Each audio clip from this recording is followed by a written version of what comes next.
Hello and welcome back. This is Riley Ann, and I'm so glad to have you back for another speed build.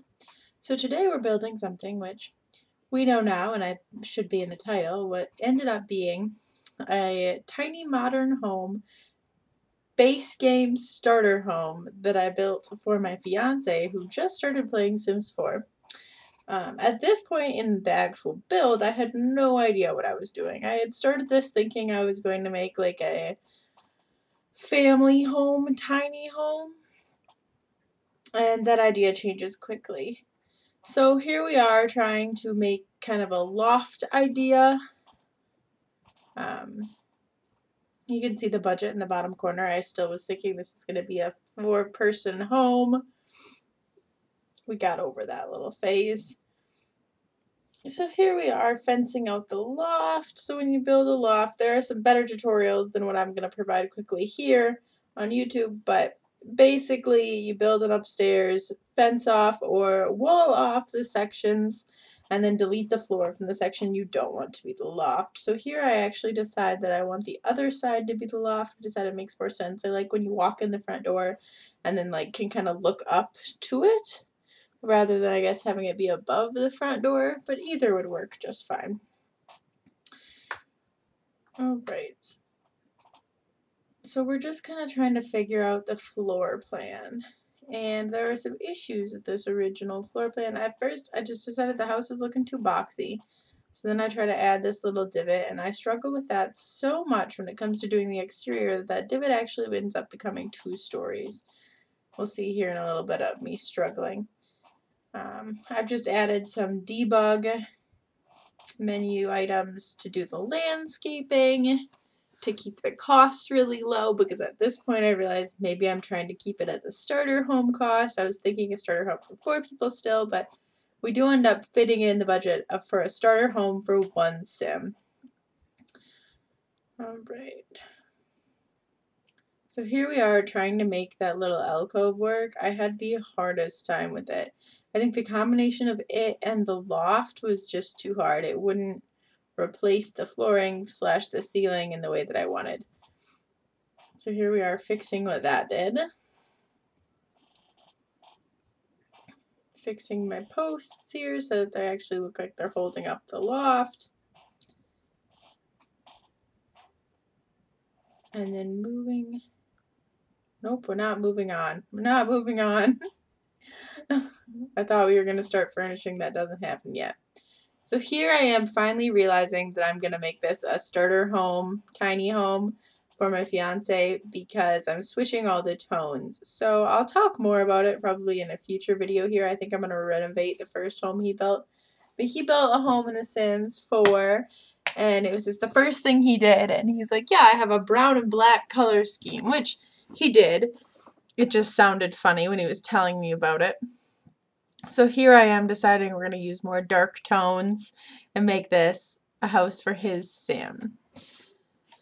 So kind of swapping everything out here. Now we finally start to do the exterior, and that's, I think, when I finally make the decision about what the outside's going to look like. I think I end up pulling that in here because when you're doing the exterior, I kept getting that stripe that we see, and I just couldn't get it to go away.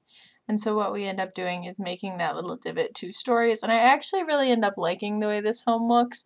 I also struggled quite a bit with the roof. We end up going with a really simple modern roof line. I cut out like 35 minutes of footage of me trying to make a different roof work. So you're welcome, you get to miss that.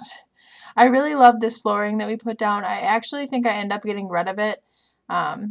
I couldn't figure out why it was saying I had items from 2 different packs, and what it ended up being was lot traits, which I didn't even think about. But in the process of trying to figure that out, I did change some things like the flooring and whatnot.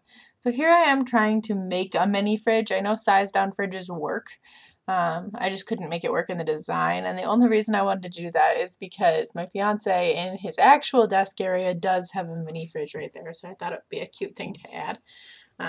And here I am, I put down the office chair, again trying to like mimic my fiance's real life office space, but I end up deciding that spending that much on a chair in a starter home just wasn't gonna work. And here I am searching forever to find the plain cork board because I've been putting that in literally all of my builds lately. And I actually go as far as even putting postcards on it and then realizing that they cost money and that, once again, this is a starter home and we're not about that. Although I do think that maybe his sim could do that at some point. That's a fun thing to collect. And it's a fun aspect of the game. Like the collecting piece, I think, is a fun aspect of the game that I don't always play with that can be really enjoyable. So maybe I'll let him in on that little detail. So now I actually start to decorate the interior here. I did throw that bathroom in. I didn't include that footage because we do end up moving it, because some of you might have noticed right now the bathroom has no ceiling, so you can see everything. So it's the pretty pixies and the romantic war lot traits that threw me off. But we get rid of those when I move this house. Right now it's in Windenburg, I think, and we move it to Newcrest. This is a 20 by 20 lot, but I make it fit on a 15 by 20 lot, and any 15 by 20 lot would be fine. It is available for download in the Sims 4 gallery. It is Adam's Modern Tiny Home.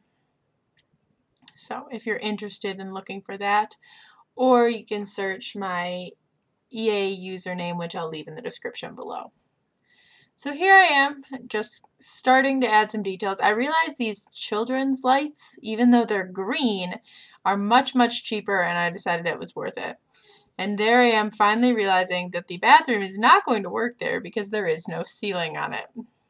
So we move it to this back corner, which does pretty drastically change the layout of this home. But I do think the floor plan we end up going with does work. And in a lot of tiny homes, I think I mentioned this in my last video. Oh my goodness, my cats, you can hear them in the back. If you can hear them in the background, I'm sorry, they're making horrible noises. But as I was saying, in a lot of tiny homes, I feel like I furnish as I go because it just helps you build a floor plan better rather than like in a bigger house where you might make the whole floor plan. So now I'm actually back on a different day. I had started that last night and came back to it this morning, and I think it helped me to just kind of get a fresh start on this build. I was feeling kind of frustrated by it. We're finally adding some windows.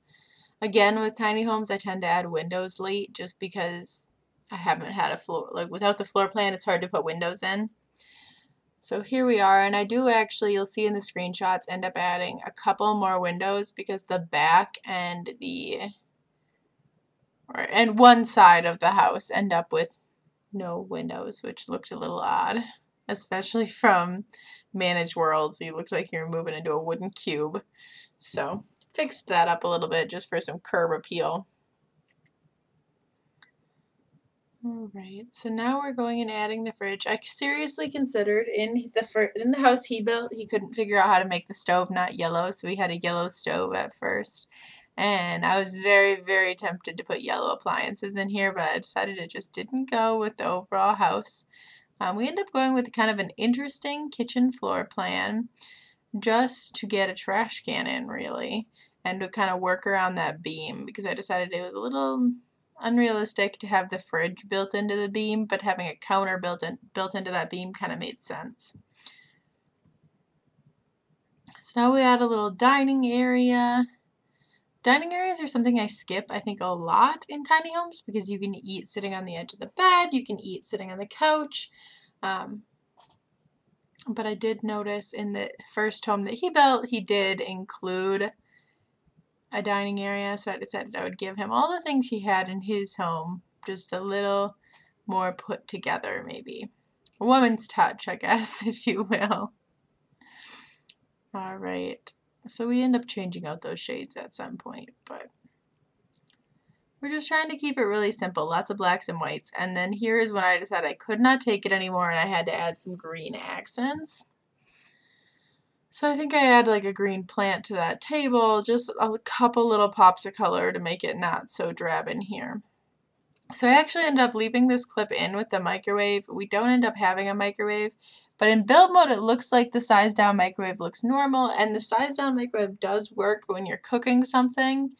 The glass front on the microwave doesn't convert down to size. So like the animation isn't converted down with the size, and so it looks a little funny. So we end up getting rid of the microwave, or at least sizing it back up. I can't remember which.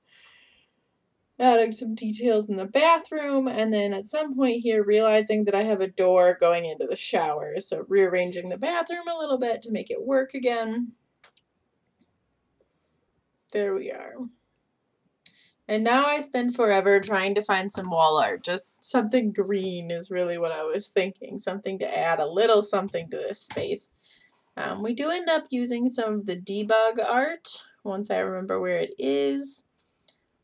I added the Yoda statue, which I know is expensive for a starter home, but I thought it was a nice touch. My fiance and I just finished watching The Mandalorian together, and I thought it was something he would appreciate.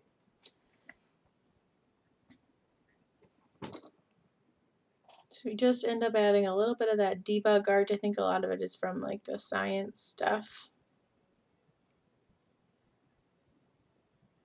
There we are.